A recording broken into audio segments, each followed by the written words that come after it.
The MCU might be currently dead, but I do believe that these two movies, Deadpool and Wolverine, which will be released later in July, and Captain America Brave New World, which will be released all the way in February 2025, could have the potential to reignite the MCU back to its prominent form. And I'm not going to talk about Deadpool and Wolverine. I'll save that video for another time. What I'm here to talk about is the trailer that just dropped for Captain America Brave New World. And in my honest opinion, I'm just going to say, let's just trust the process. Let's just see how everything goes. Let's just see how it'll all play out when it's released, because throughout this whole movie's production, this movie has been through hell and back, having to do many reshoots throughout the years, whether the reshoots were due to the SAG strike or whether the reshoots were due to a new director being put into the fold. But this movie, the original release date was supposed to be at May 2024, like 2 months ago. But all these reshoots that they had to do, and hell, even the title change that they did, it caused the movie to be pushed back to early 2025 in February. And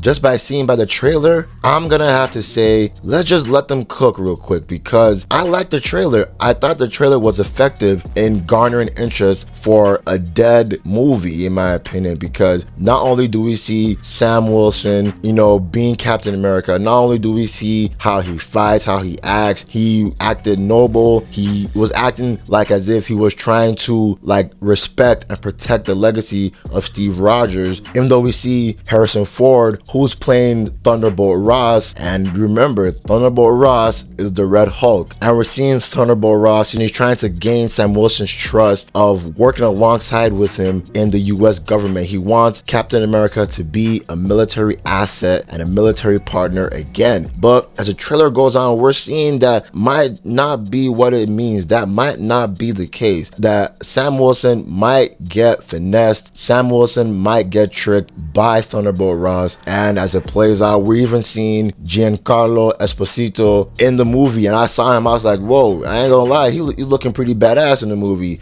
You know what I mean? I don't really know who he's playing yet, but he's looking pretty badass. We see his shades, we see him having that assault rifle. He's looking pretty great in that movie. And the main thing a lot of people have been waiting for, that's the look of Red Hulk, or what is the first look of him. And this is very important. This movie right now is more important than people actually realize, because the handling, or I should say mishandling, of the Hulk franchise in the MCU has been a complete disaster, in my opinion. We started off in The Incredible Hulk in 2008. It was pretty mediocre with the story, but it was very great in terms of hindsight rewatchability, because what they did to Hulk's savage brutality and savage character was disgusting. I will give Avengers 2012, I will give Avengers Age of Ultron, and I'll also give Thor Ragnarok an A+,